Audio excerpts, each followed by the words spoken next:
Fill us with joy. Amen. In Jesus' name we pray. Amen.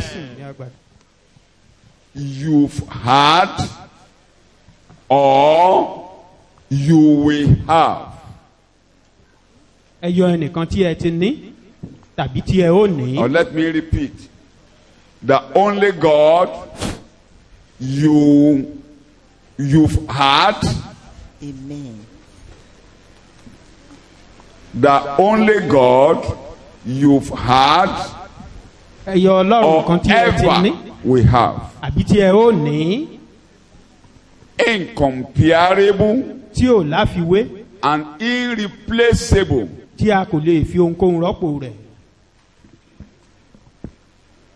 I repeat. The only God you've had or ever we have. Incomparable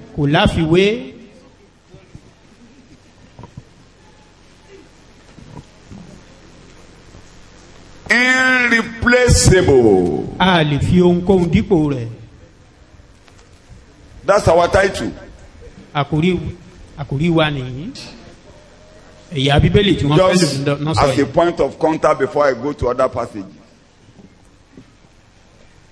Verse 9 of Isaiah chapter 46. Isaiah chapter 46. You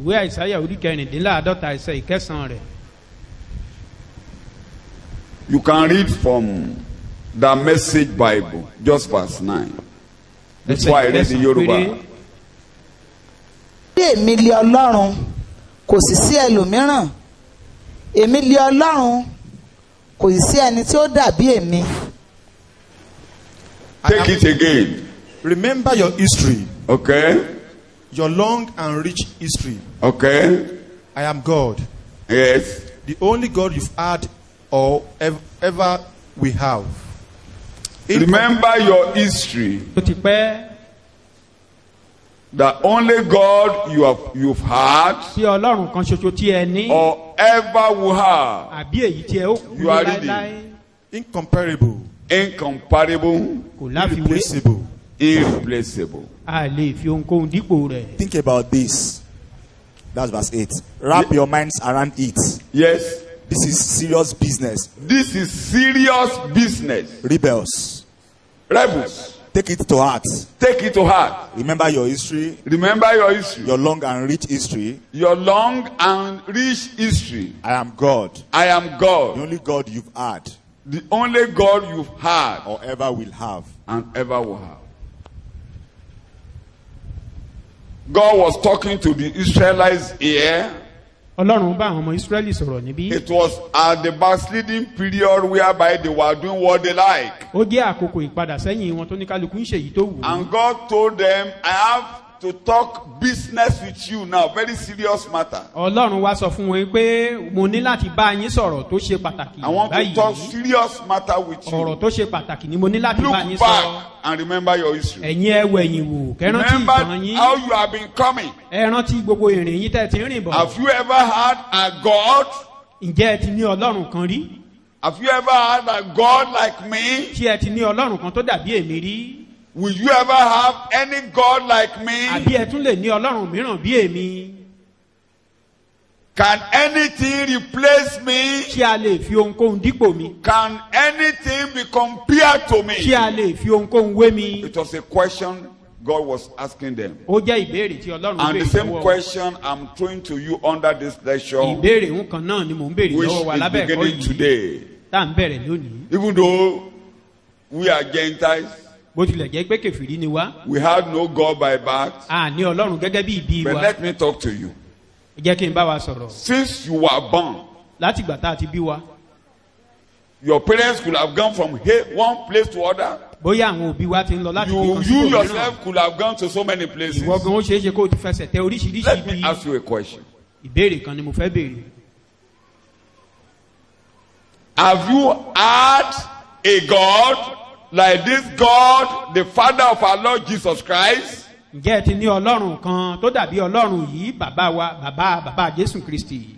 This God that raised up Jesus from the dead. Ẹni tó jí Jésù Kristi dìde kúrò nínú òkú. Have you had a God like him? Ǹjẹ́ o ti ní Ọlọ́run kan bí rẹ̀ rí?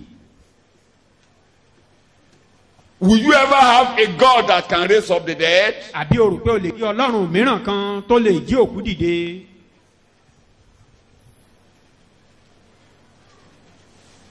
Can anybody be compared with him? Ṣé a lè fi ẹnikẹ́ni wé? Can anything replace this God? Ṣé ohunkóhun lè dípò Ọlọ́run tí à ń sọ̀rọ̀ rẹ̀ yìí? It's a question you must consider. Ìbéèrè tó yẹ ká rò. Have you ever heard? Ṣé o ti gbọ́? Have you ever heard? O ti gbọ́ rí àbó o ti ní rí?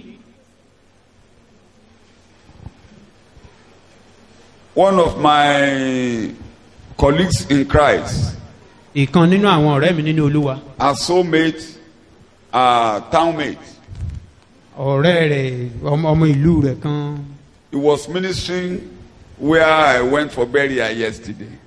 Ó ń ṣe wàásù níbi tí mo ti lọ síbi ìsìnkú lánàá. He was telling the people, he said, you all know me, you know my history. Ó ń sọ fún àwọn tó ń gbọ́ níbẹ̀ yìí pé gbogbo yín lẹ mọ̀ mí ẹ mọ̀ ìtàn mi. You all know me, you know my history. Gbogbo yín lẹ mọ̀ mí tẹ́ ẹ sì mọ̀ ìtàn mi. In other words, he was making them to realize this God that has changed my life. Nǹkan tó ń fẹ́ kó yé wọn. You know what I have been doing in your life. Ọlọ́run tó yí ipò mi padà bí ẹ mọ̀ mi tẹ́lẹ̀ ẹ mọ̀ ohun tí mò ń ṣe lọ́dọ̀ yín tẹ́lẹ̀. I won't go to his history. Mi ò ní lọ sí ìtàn. But he brought a fact out. His father was so satanically powerful. Bàbá tó bí ẹni tí à ń sọ yìí lọ́mọ ó lágbára òkùnkùn tó bẹ́ẹ̀ gẹ́. That there is a masquerade in his house. Eégún kan wà nínú ilé rẹ̀. He said yesterday, he said. Ó ń sọ bẹ́ẹ̀ lánàá. He said there was a time his father carried the masquerade and he was dancing outside. Ó ní ìgbà kan wà tí bàbá òun gbé agọ̀ yìí wọ̀ tó ń jó níta. And at a stage the masquerade stayed like this, dancing in a place. And his father, the masquerade was outside. Baba was inside eating. Eégún yìí ó ń jó níwájú ìta ṣùgbọ́n ẹni tó gbé gan ti kúrò nínú rẹ̀ òun gan ń jẹun nínú ilé eégún sì ń jó níta.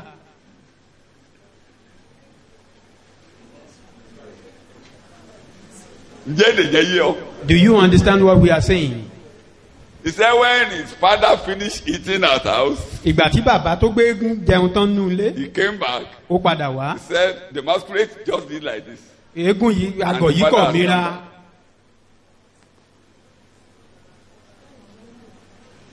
He said they lie down his father like this.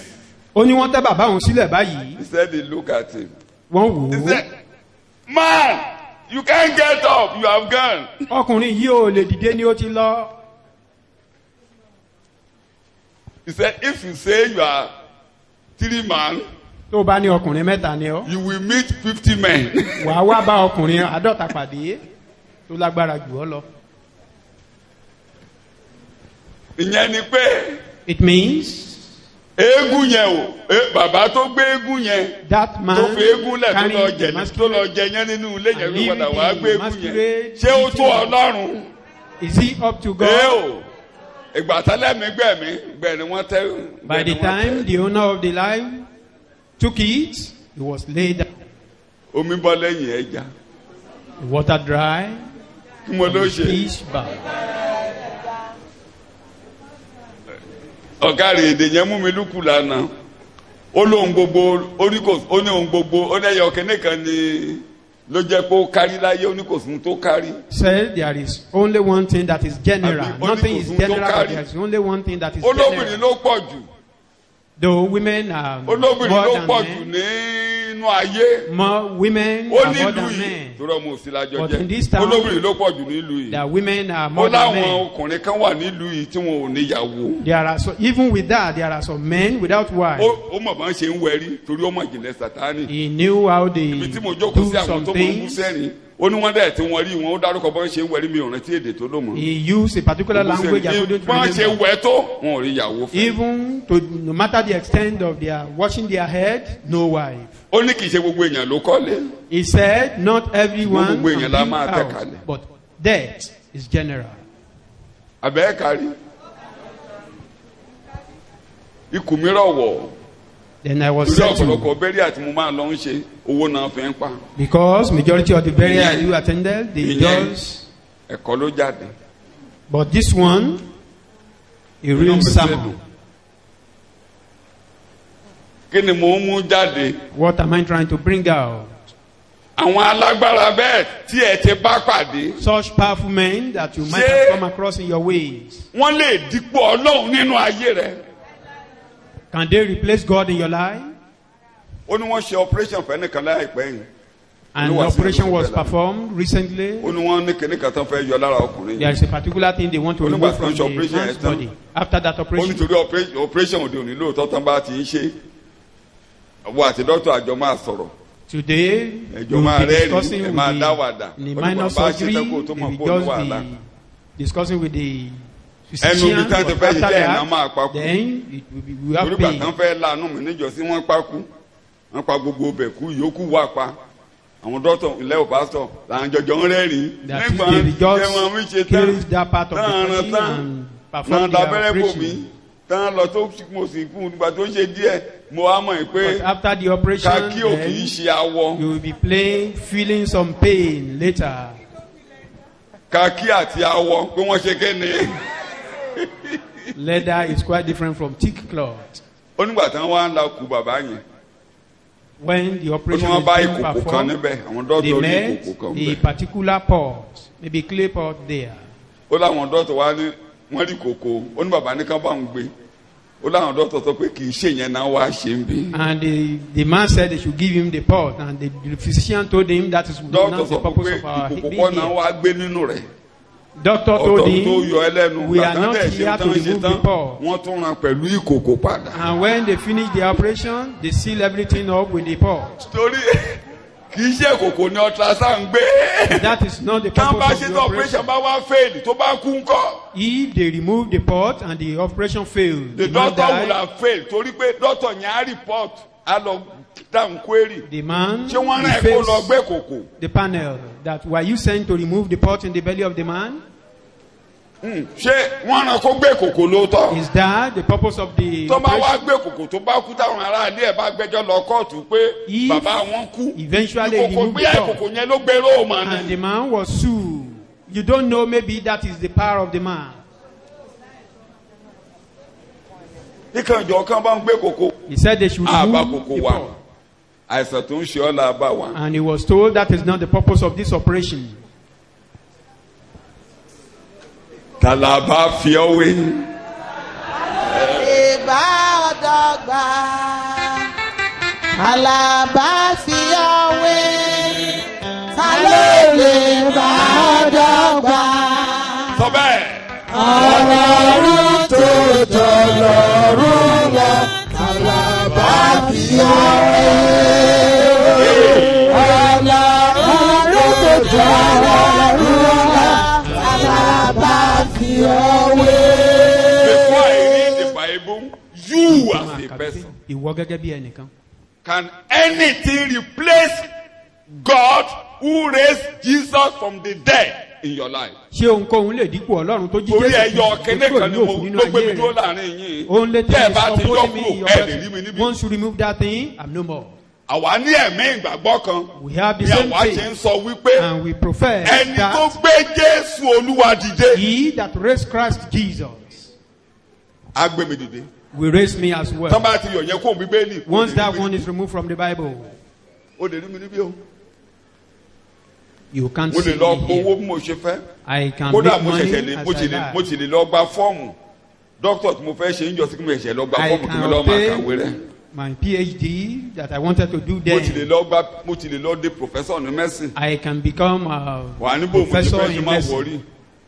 Àwọn ẹgbẹ́ mi tí ń kàwé, àbáyé ń kàwé. Old people still read. Mama, ọ̀rẹ́ ò tí ì kàwé láì tó tí ì kàwé lẹ́nu ọjọ́ mẹ́ta. O ti lè gba form. I can still obtain for. Ọ̀rẹ́ mi kan ṣẹ̀ṣẹ̀ dé professor gan báyìí. A friend of mine recently obtained his professorship. Oníwàásù bíi tèmi ni. He's a preacher. Ló sọ̀rọ̀ kówé ẹ̀. And he went back. He's now a professor. Ó ti di ọ̀jọ̀gbọ́n báyìí. Kọ́ bá ti yọ̀ yẹn kúrò. Ìbéèrè mi ni. The question is this. Díjú ẹ. Close your eyes. Kó lè dá mi lóhùn dáadáa. And answer the question historically. Ṣé ẹnìkan lè rọ́pò rẹ̀?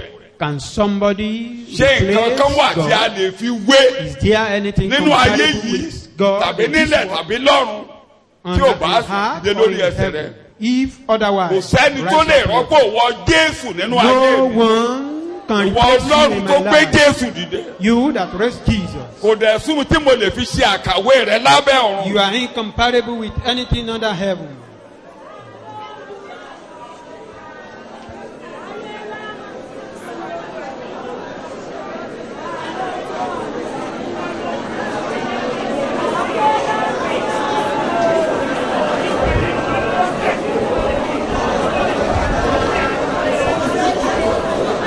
Jésù Olúwa wa. Jesus name we pray. Sit down. Kò jẹ́wọ́ kò bá mà kò tú ọkàn ìpàdé tó bá rí bẹ́ẹ̀ mọ̀ sọ nǹkan kan.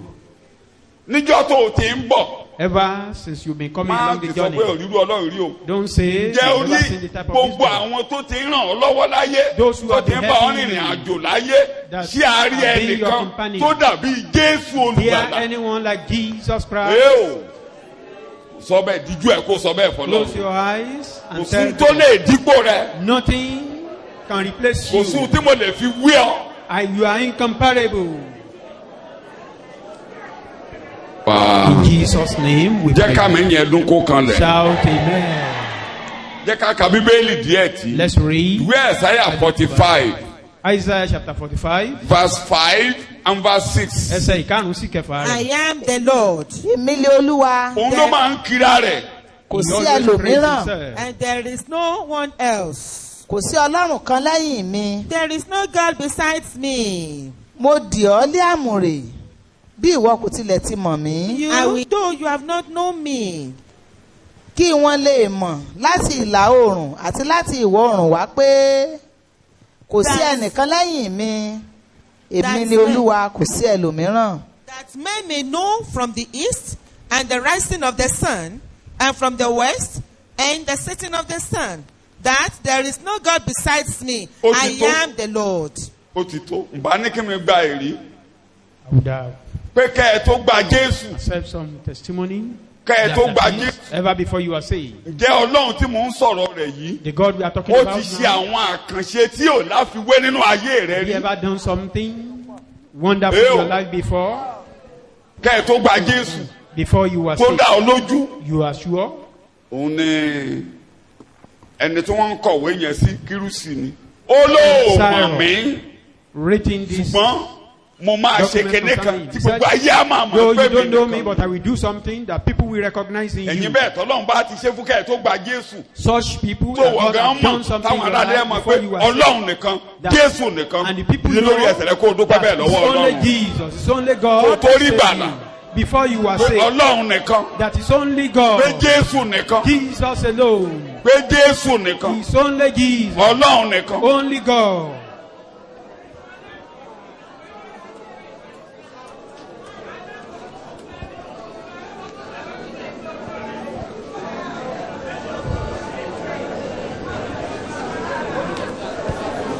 Jésù Olúwa wa.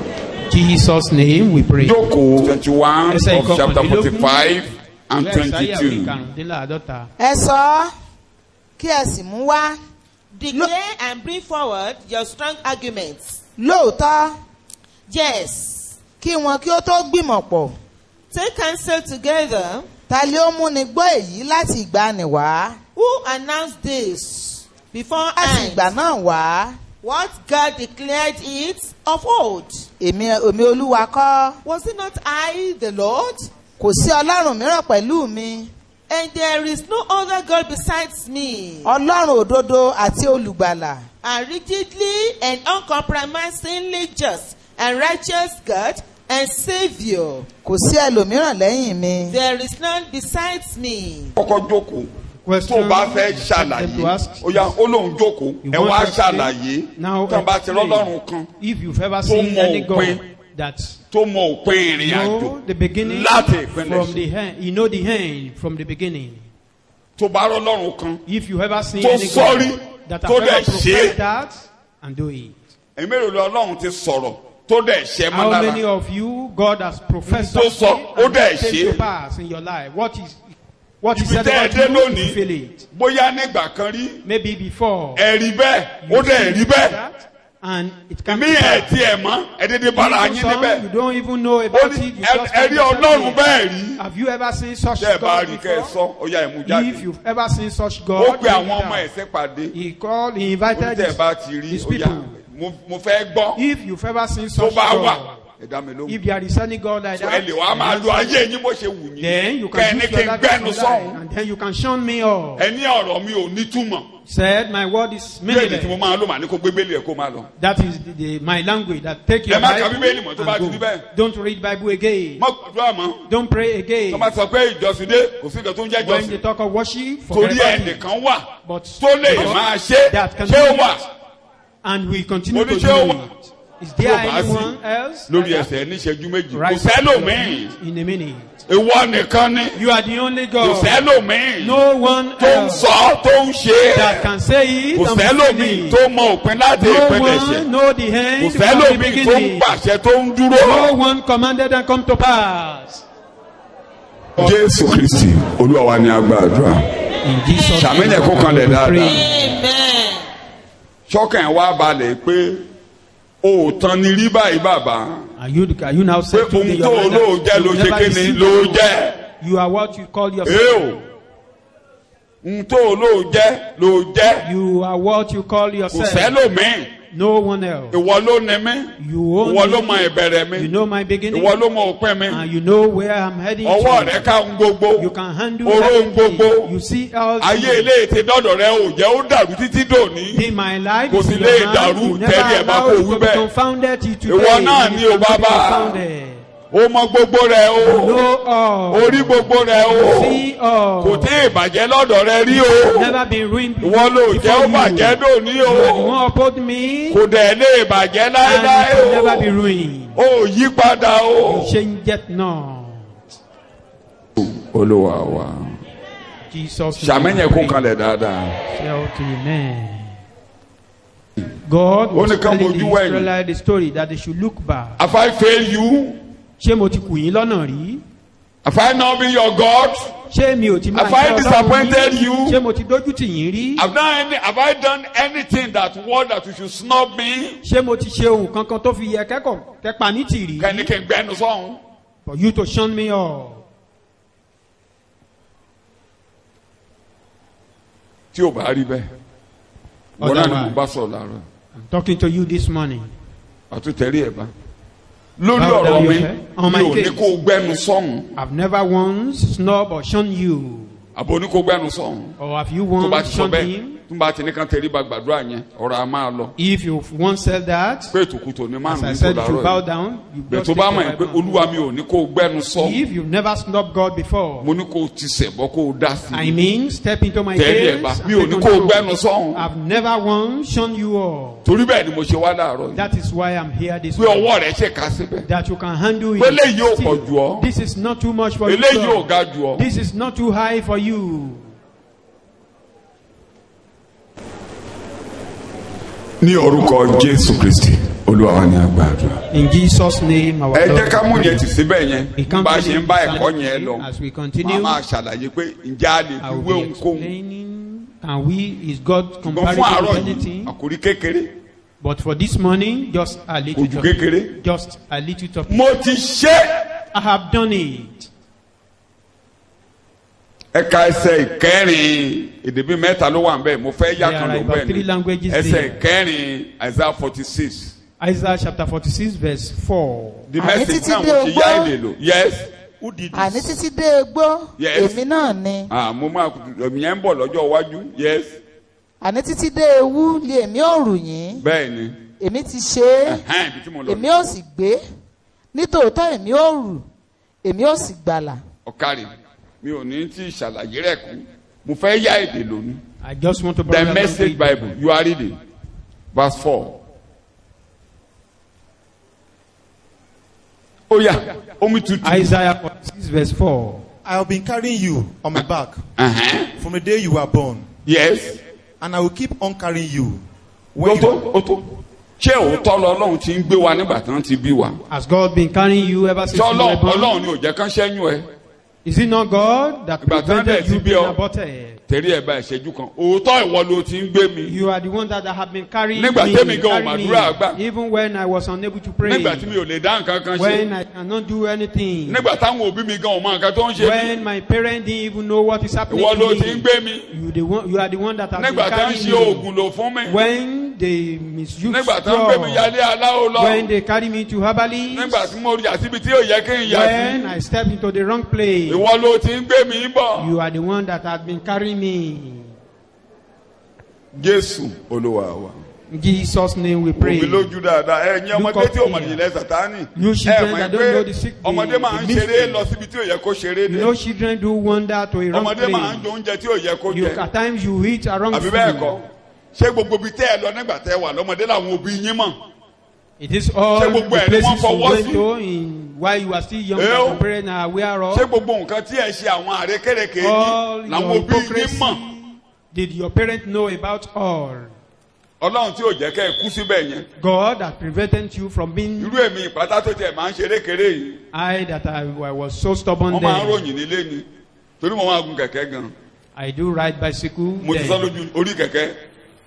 Mo lè dúró báyìí máa ti dé free. When I got to the. Kẹ̀kẹ́ máa ṣeré ẹ̀ lókun. A free land. Màá kọ́wọ́ kú lórí ẹ̀. I will just leave the hand. Màá tún máa wà báyìí. I will be winding the pedal. Wọ́n ò dọ̀dà sí o. I mean on third row. Kí mo ní wọn ò ṣe. In a rough road. Àwọn èèyàn kan ló wá lọ ròyìn fún màmá nílé. Some people now reported me to my mother that your child will kill himself. Ṣé ló máa ń káwọ́ lórí báyìí? He will just raise up his hand while riding bicycle. Ṣé màmá mọ̀ sí? Did my mother know anything about that? Ọjọ́ tí mo já lórí igi ọsàn ganyiganyi. The day I fell from a lemon tree. Mi ò kúkú délé sọ. I didn't inform my mother. Mo ní kò séwu. I said no problem. Ìgbà táwọn fẹ́ máa fíra mi ò kúkú jẹ́wọ́. When they wanted to take care of me, I didn't confess. They don't even know where. I never informed anyone that I fell from the tree. Ṣé kò yẹ kó o ti kú? Don't you think you ought to die? Mo fẹ́ ká dúpẹ́. I just want us to thank God. Pé Ọlọ́run wọ ló ti rù mí bọ̀. That you are the one that has been planning me up to this level. Àtàwọn ìjẹkújẹ tó o jẹ. And some unwholesome food. Àtàwọn àgbà tó orí fi tó yẹ kẹ́ ta olóògùn. And some people that you disrespect. Àwọn tó yẹ kó mú ọ ta. Those who supposed to kill you. Àwọn tó yẹ kó pè ọ́ lápèpá. That they should just kill you anyhow.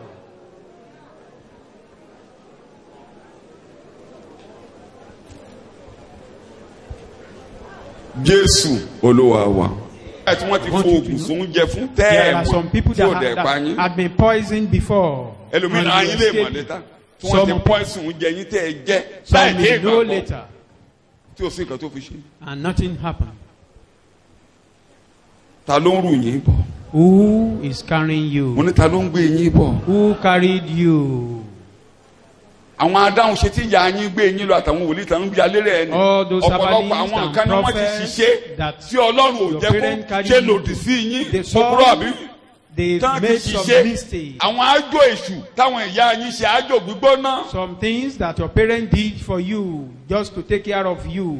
Yẹ̀yẹ́. Irú wòlíì kan tó sọ fún ìyá mi Ìdímọ̀tì ló ń gbé ní Ìṣẹ̀ Èkìtì. A particular prophet told my mother. Ní kò mọ̀ jáde. Tí yẹn bá ṣe oògùn lò lọ́jọ́ yẹn kó ṣe fún mọ́ mi. If eventually he made mistake. Má jẹ́ kó wọlé mi mọ́. Àyè mo wọlé mi mọ́. Mo wọlé mi mọ́.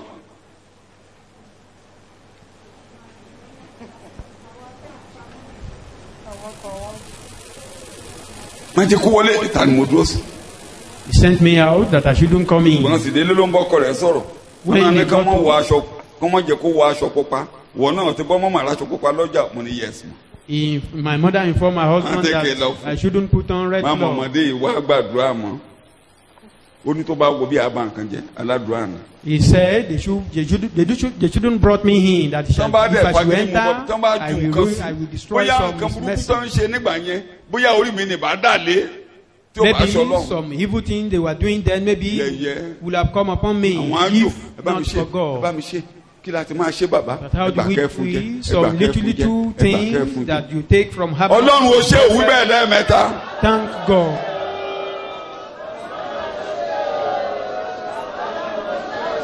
English ló ń sọ̀rọ̀. 46 verse 4. I have been carrying you on my back. Yes. From the day you were born. Yes. And I will keep on carrying you. I will keep on doing what? Màá sì máa gbé ọ. When you are old. When you are old. Títí tí wàá fi dàgbà. I will be there. Bearing you. Mo bọ̀ mẹ́yẹn later. Yes. I will be there.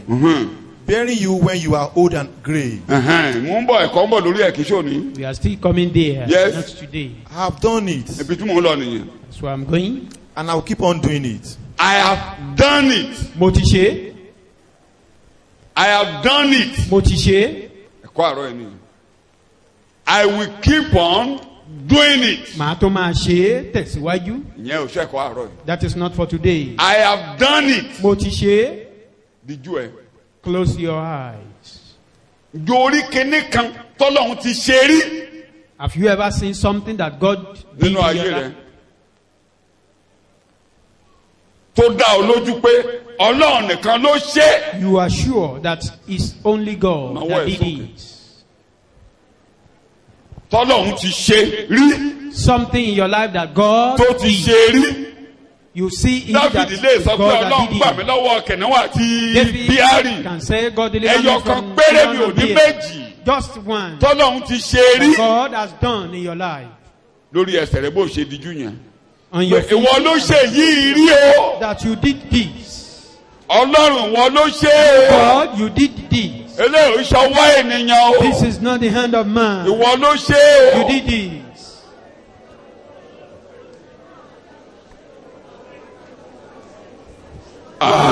Kí n sọ máa bẹ́ẹ̀ kọ́ lọ́wọ́ àkórúkọ Jésù lẹ́ẹ̀mẹ́ta. Call the name of Jesus. Pé mo ń fi ògo fún ọ pé wọ́n ló ṣe léyìí. Glorifying you that you did it. Nígbà tí ò sólùwọ̀n lọ́wọ́. When there nígbà are tí no ò sálábàárò àkórúkọ Jésù lẹ́ẹ̀mẹ́ta. No one to come. Mo fi ògo fún ọ. Mo fi ọlá fún ọ. Kò sẹ́ni tá a lè tí mo lè fi dípò rẹ nínú ayé mi. You are irreplaceable in my life. Kò sẹ́ni tí mo lè fi wí ọ nínú ètò ayé. You are incomparable in my life. Kò sólúwa ẹ̀, kò sólúwa ẹ̀. No one else. Kò sólúwa ẹ̀. No one else.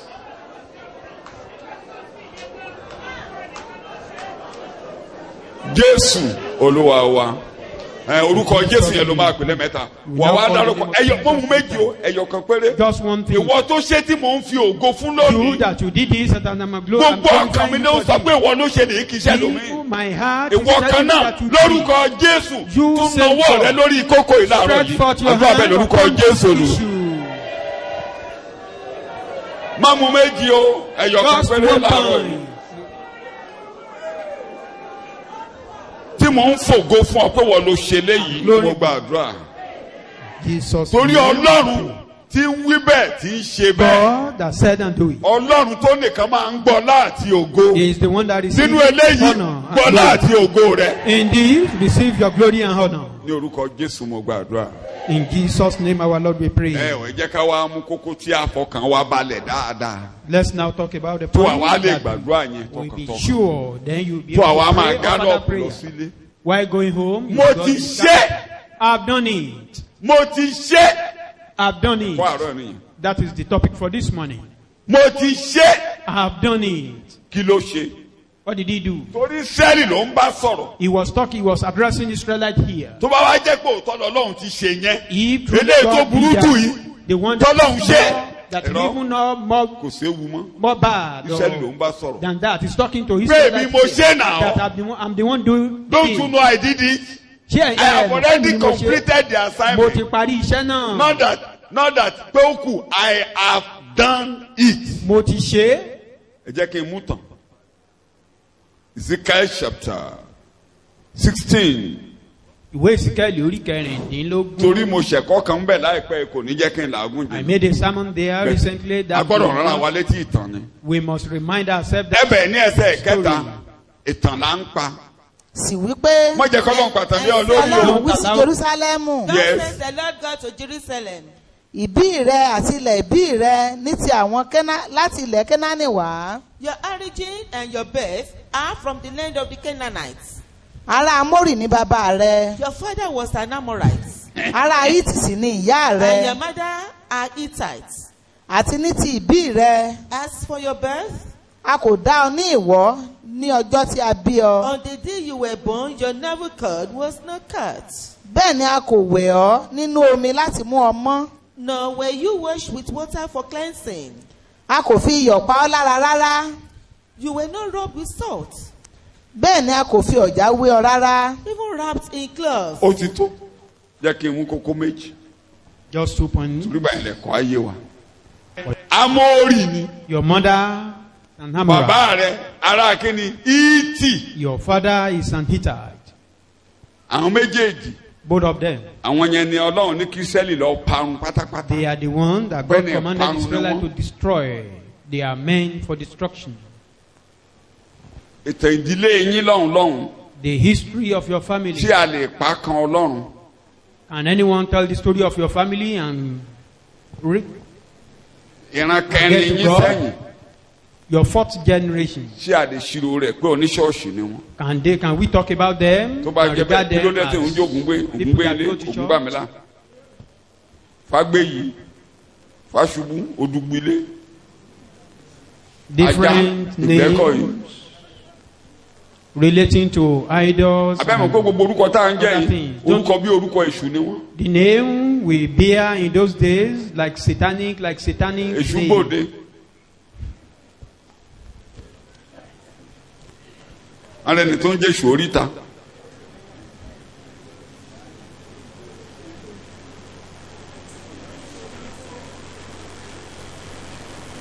Àdúgbò Ìbàdàn yẹn ènìyàn ló ń jẹ́ bẹ́ẹ̀ iná léńdé.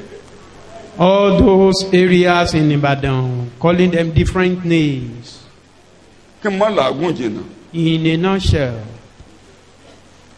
Gbogbo ibi ilé yín. All evil. Inú ibi ni a bí ọ sí. You were born into those evil. Ẹni tá a bá bí sínú ire kó náwó. The person that is born into good.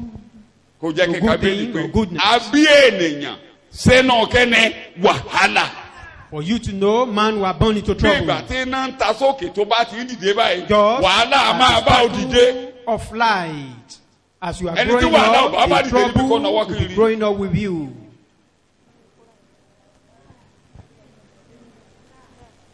Bó bá ṣe ń dàgbà bọ̀, ni wàhálà ń bá ọ dàgbà. The trouble is growing up with you. A máa dàgbà pẹ̀lú ẹ, ẹjọ́ máa dàgbà, ẹjọ́ máa dàgbà. With you. Tó o bá wá, tán bá wá ṣe ìyapa, wàhálà yóò ló máa borí ẹ pátápátá. Then that trouble will eventually overcome you.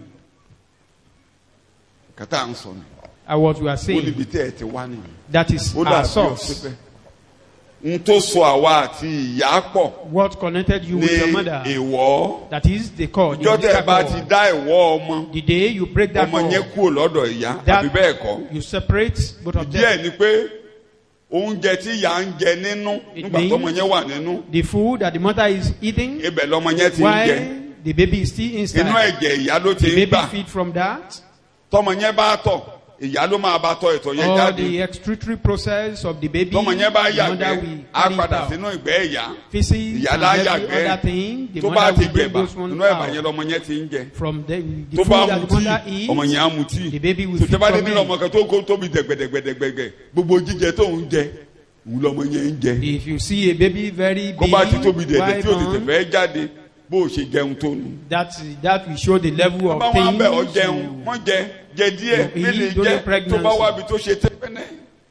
If you now have a baby very wọ́n gbìn small, ló ṣe kéde. Is what you sow. Tó bá wá tún ṣe tó tóbi tí di irú ọ tó fàyà lọ́jọ́ omi bímọ. If you wọ́n do gbìn ló ṣe it and the kéde. thing is too big and you have tears during delivery. Inú ìwọ yẹn ló ti ń jáde. Bọ́n ṣe kọ́ wa ni omi ò mọ̀ wé o. That is how we were taught. kí la wá ń wí. What are we saying? Ìgbà tọ́mọ bá ti dé àgé ìwọ yẹn Ọlọ́run wá ní a ò gé ìwọ rẹ. God is now saying your cord were not called. That is all the things that is coming from your mother is still coming to you. Nínú ẹ̀mí. That is the curses upon your forefather. I met you there by the roadside. You were born in those pestilences of your family ground. That is where you were born. The impossibility of your family ground, that is where you were born. In the premature death of your family, that is where you were born.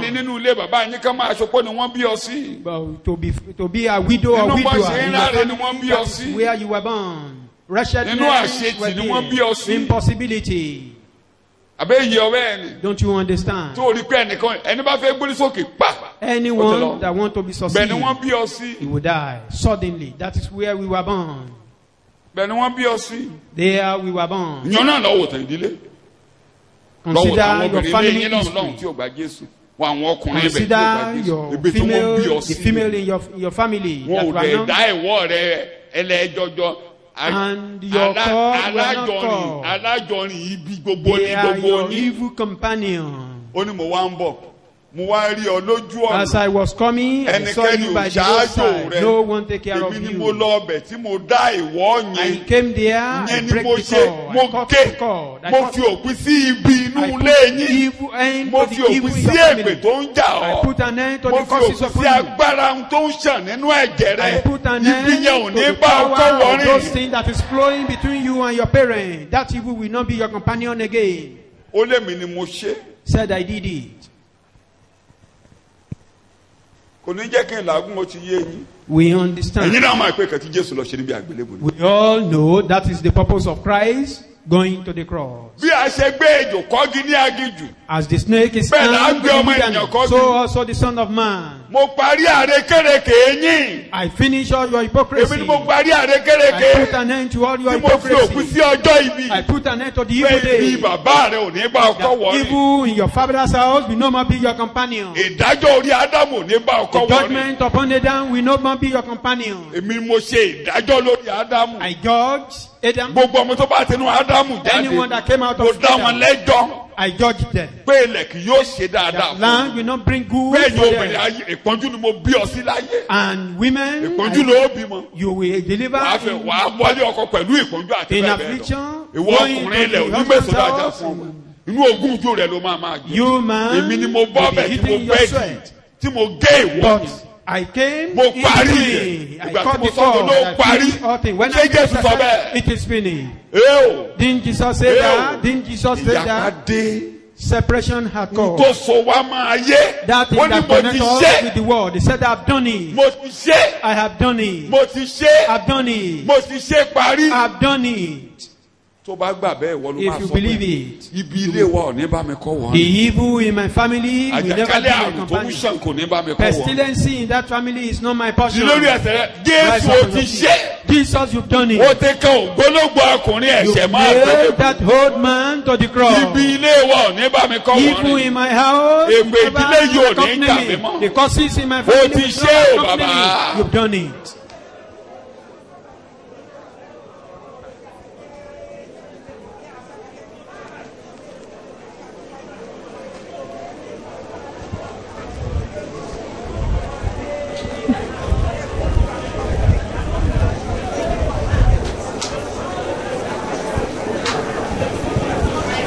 Jésù Olúwa wa ni a gba àdúrà. In Jesus' name. Jẹ́ ká máa mú díẹ̀ ìjókòó. Let's take it little by little. Ẹ̀mí èjì tàbá ṣiṣẹ́ òun ni arákùnrin sọ pé wèrè.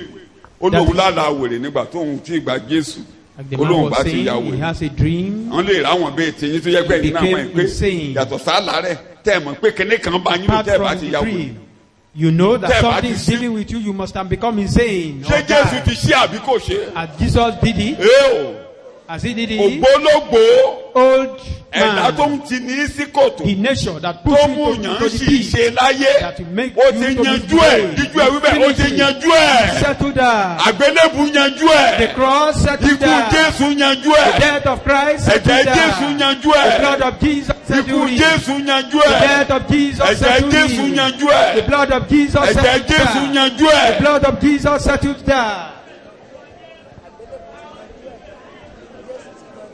Olúwa wa ni a gba àdúrà. In Jesus' name. Ní orúkọ Jésù wa ni a gba àdúrà. In Jesus' name. Ní our orúkọ Lord, we Jésù wa pray. ni a gba àdúrà. In Jesus' name, our Lord, we pray. Ó ní ká má rí i pé mò ń ṣògo bí kò For ṣe níbi me, àgbélébù not to Kristi. glorify. Ibẹ̀ láti kan ayé But sí mi. in the cross, Adé that is kan mi where I sí was ayé. nailed against the world and the world Ó against ló o me. ti ṣe parí náà That ni. you, God, you've perfected everything. Ẹ̀dá ènìyàn tó ń ti ní ṣìṣe kò That ní bá mi nature kọ́ of wọ́n rìn man that is mọ́. pushing me, Àṣeyọrí tí will Jésù no more ṣe be my ni. companion. That Àwọn is jẹ́ kó ṣe inú ayé ẹ̀ the láàárọ̀ yìí o. success. That is the achievement Ẹ̀mí tó of máa- Christ. Let him do it in your life. Ẹ jẹ́ kí n fi Éfésù yanjú ẹ̀. Éfésù orí kejì. Ephesians chapter 2. Ẹbẹ̀ ní ẹsẹ̀ kìíní ẹsẹ̀ kẹta lè tẹ̀ máa dúró. ẹ̀yin lé así ti sọ di ààyè Bẹ́ẹ̀ni. Verse nígbà tí 1 ẹ̀yin ti to kú 3. nítorí ìrékọjá àti ẹ̀ṣẹ̀ yín. Bẹ́ẹ̀ni. And you he made alive when you were dead, slain by your trespasses and sins, nínú èyí tí ẹ̀yin ti rìn rí gẹ́gẹ́ bí ipa ti ayé yìí in which at one time you walked habitually. gẹ́gẹ́ bí aláṣẹ agbára ojú ọ̀run. You are following the curse and pattern of this world, èmi ti ń ṣiṣẹ́ nísinsìnyí nínú àwọn ọmọ aláìgbọ́ràn. and were under the sway of the tendency of this present age, following the prince of the power of the air. You were obedient to and under the control of the demon Òtítọ́. spirits. Àwọn remote control ẹ̀mí èṣù tó bá ti tẹ̀ báyìí. The remote control of Nǹkan tó Satan. bá ti ní ká ṣe nígbà yẹn la. Once he press it, whatever he commanded us, Tó we bá ní obey. kẹjà ẹ̀ jà.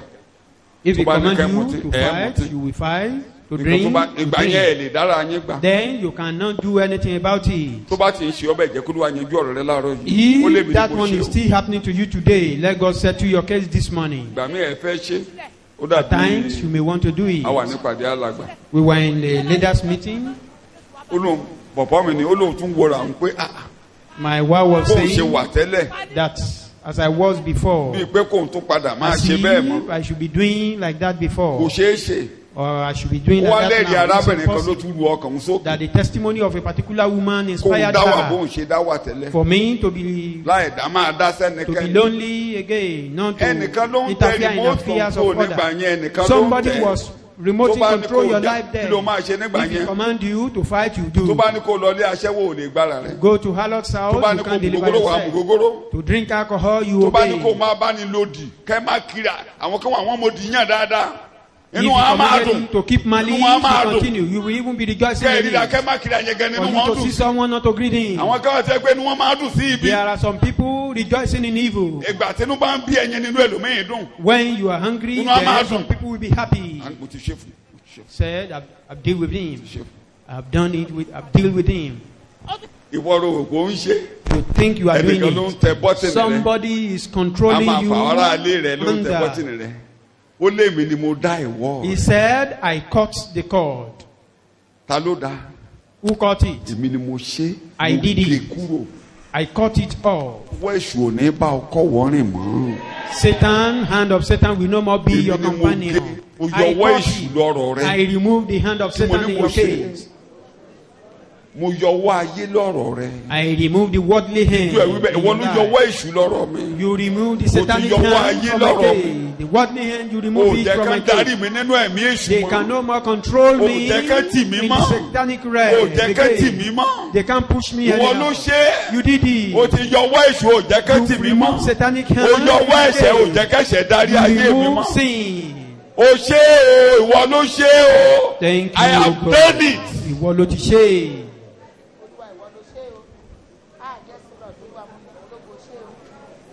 Ní orúkọ Jésù ni mo dúpẹ́. In Jesus' Ẹ ó kù name, díẹ̀ our kù Lord, díẹ̀ we kí tó parí pray. ẹ̀kọ́ àrọ̀ ẹ̀kọ́ pọ̀. Wàá kàn dìde lórí ẹsẹ̀. You just rise up on your feet. O ti yọ ọwọ́ èṣù o. You've removed satanic hand. Kí mo lóò ti ṣe? Kí mo lóò ti ṣe? You've removed ti yọ ọwọ́ ẹ̀ṣẹ̀ lọ́rọ̀ mi, o Satan's ti yọ ọwọ́ èṣù lọ́rọ̀ mi hand. o. Likewise sin. Dìde lórí ẹsẹ̀ rẹ̀. Ẹni tó bá wù kó gbọ́ èṣù ò ráyè nínú ayé mi máa sọ Anyone who bẹ́ẹ̀. care to listen, O yọ ọwọ́ èṣù lọ́rọ̀ mi. You remove the sound of Satan. You remove the hand of Satan. You remove the hand of sin have been removed.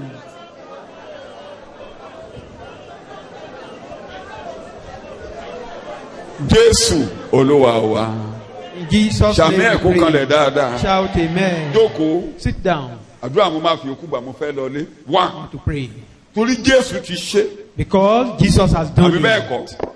Ibi tí mo ti máa bẹ̀rẹ̀ nìyẹn. That is where we start. Wákàtí mẹ́ta ló fún ẹ̀yin ẹ̀mí èṣù. He gave all these evil spirits. Àkókò ti yín rèé. Àṣekẹ́ni agbára o. And that of power. Ọ̀hún adìjú ẹ̀. Ó lè dìde ó lè kúrẹ́ ó lè ibi tó bá wù ọ́. Take whatever position convenient for you. You evil wákàtí yín parí sórí ìdí àgbélébùú. Your hours ẹ ò ráyè nínú ayé mi mọ́. Níbẹ̀ lórúkọ Jésù lẹ́ẹ̀mẹ́ta.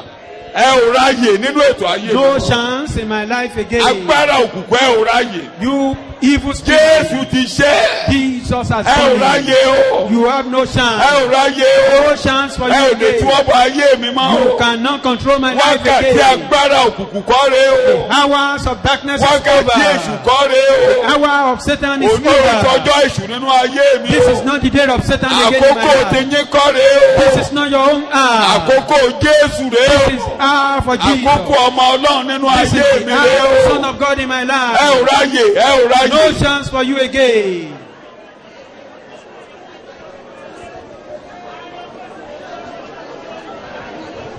Ní orúkọ Jésù ni mo gba àdúrà. In Jesus' name we pray.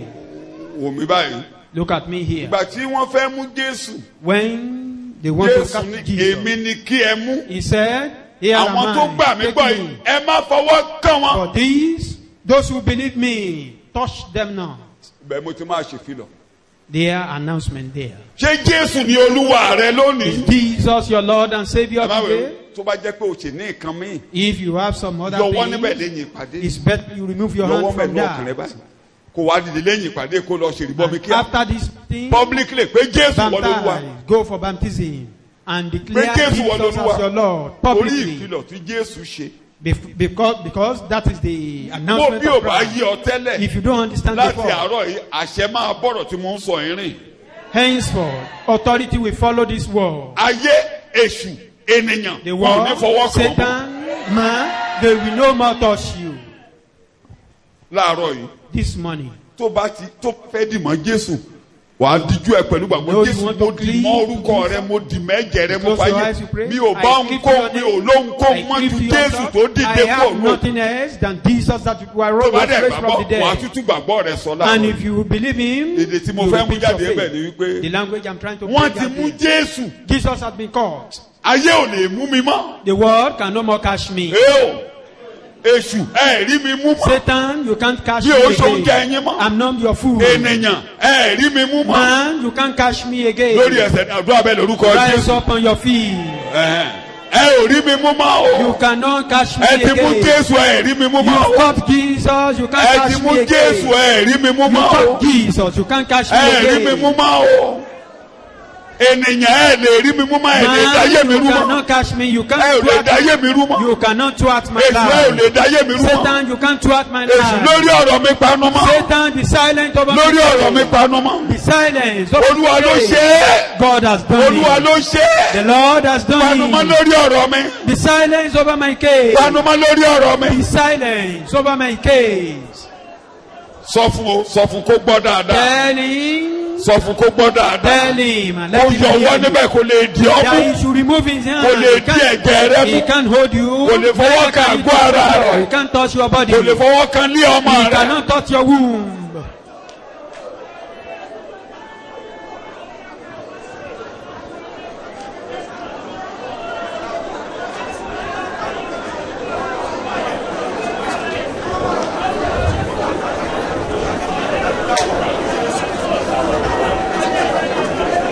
Ní orúkọ Jésù Kristi Olúwa wa ni mo gbàdúrà. In Jesus' name our Lord we pray. Jésù ni mo ṣe parí. Jesus said, mo ru àìlera yín. I burn your infirmity. I burn your infirmity. Mo ru wàhálà yín. I burn your trouble. Tó máa fún yín lálàáfíà ara mi ló wà. What will give you peace in your body?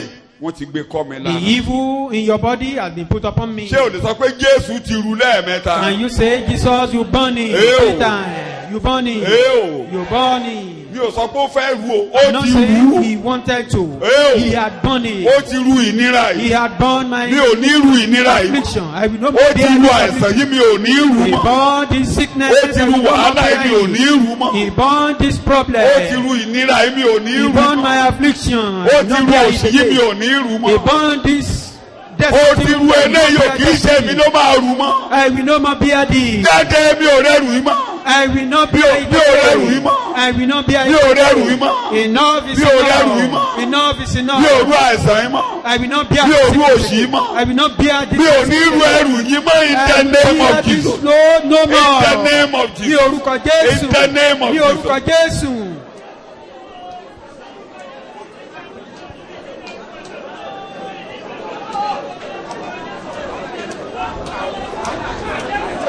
a ní agbàdúrà. In Jesus' name, our Lord. ìbá ìlà máa fi gbàdúrà kí n tó wá fàṣẹ sí ká tó máa lọlé. èdè tí mo sọ. The language I tó lòdì sórí ènìyàn. that contrary tó to mú man, ibi wá. that brought about tó mú evil, ikú òjijì that wá. brought about premature tó mú death, àìsàn wá. brought about tó sickness, mú ìfọwọ́tálẹ̀ brought wá. about destiny. èmi ni mo ní ó parí. I said it is mo ní finished. let it be reversed. Kó máa padà sẹ́yìn. let it be Kó reversed. máa padà sẹ́yìn. mo ló parí. I said it is mo ní finished. kò ní bá yín kọ́ wọ́rìn Will mọ́. never be your companion. ṣé Jésù wí bẹ́ẹ̀? Did Jesus say lórí that? ẹsẹ̀ Rise pé up, ó Lord. wí He bẹ́ẹ̀. said it. ó ló parí. He said it is finished. let it be Kó máa reversed. padà sẹ́yìn. let it be Kó máa reversed. padà sẹ́yìn. let it be reversed. Kó máa padà oṣù sẹ́yìn. ò ní bá mi kọ́ wọ́rìn. Satan will no more be my àìsàn ò ní bá mi kọ́ companion. wọ́rìn. Sickness will no more be my ìfowópamọ́ companion. ò ní bá mi kọ́ wọ́rìn. Wretchedness will no more be my òtòtò companion. yìí ò ní bá mi kọ́ wọ́rìn. This sickness will not be my àìríṣẹ́ ò ní bá companion. mi kọ́ wọ́rìn.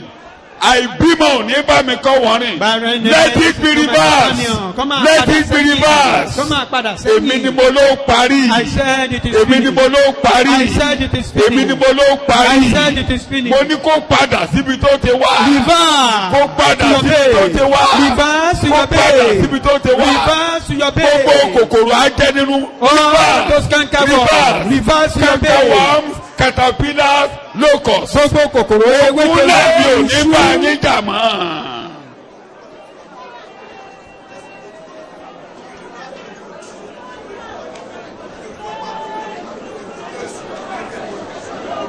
ní orúkọ Jésù Olúwa wa ni mo gbàdúrà. In Jesus' name, our Lord, we sàmìnì pray. kó kanlẹ̀.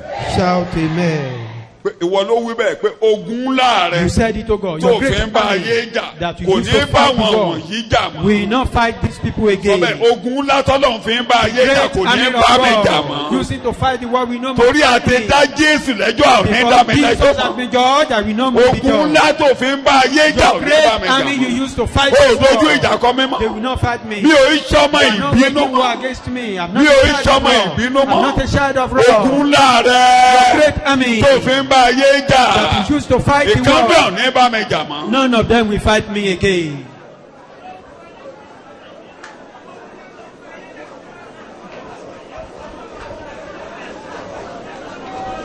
ní orúkọ Jésù Kristi Olúwa wa ni a gba àdúrà. In Jesus' Kí a tó name, parí we báyìí. pray. Before we finish, díjú ẹ̀ tó bá gbàgbọ́ pé Olúwa ti ṣe. close your eyes. If you believe Pé o it ti is ṣe. done. If you believe it is Jésù o done. ti ṣe. That Jesus Kì í has ṣe pé done ọ̀sẹ̀ it. máa ṣe o ti ṣe. Not that you will do it. Nítorí You've náà done ní it. orúkọ Jésù. In the name of Ní Jesus. orúkọ In the Jésù. name of Jesus. Wọ́n ló ní kí àwọn wọ̀nyí máa You lọ. said these people should go. Bí ẹ bọ́. You are free. Ẹ bọ́ lọ́wọ́ ìnira That you are ayé. free from Ẹ affliction of bọ́ the lọ́wọ́ Lord. agbára You ẹ̀sìn. are free from the Ẹ bọ́ power of lọ́wọ́ ẹ̀mí wèrè. You are free from the Ẹ spirit bọ́ of lọ́wọ́ ẹ̀mí insanity. wèrè. You are free from the Ẹ bọ́ spirit of lọ́wọ́ ẹ̀mí insanity. ìṣìnà. You are free from the In spirit the of name of hell. Jesus. In- Ẹ bọ́ lọ́wọ́ àìníjẹ. free Ẹ bọ́ lọ́wọ́ from àìrọ́mọ bí.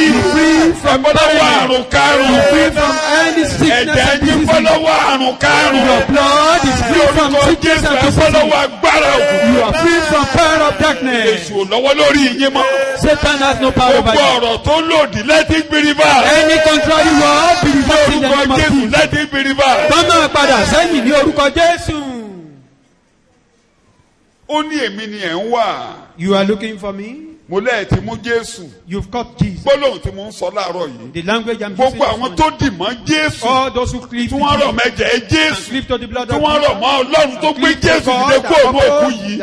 lónìí ẹ máa lọ lómìnira. today go free. lónìí ẹ máa lọ lómìnira. you are free today. máa gbọ́ o. listen.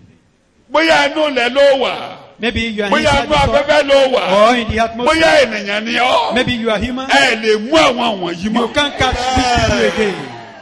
nílò wọn nínú ayé àwọn wọ̀nyí. you will not succeed over these people. ọ̀rọ̀ yóò ní iṣẹ́ mọ́ wọn lára. your word will never come to pass over them. iṣẹ́ ìsìnà yóò ní bá wọn kọ́ wọrin. your word of air will never accompany them again. Today you are free. agbára tó gbé dìde yóò gbé yín kọ́ wọrin. the power that raises yóò mú yín la ayé já. it will help you. yóò mú yín padà sọ́dọ̀ Ọlọ́run. it will make you return to God. ní orúkọ Jésù mo gbàdúrà. in Jesus' name our Lord we pray. sàmìyàn kó kanlẹ̀ dáadáa. amen. sọ pé Jésù ò ṣe o. thank you Jesus. kúnlẹ̀ àbí jókòó padà sórí ìjókòó ẹ̀ mo ti parí nìyẹn. sit down.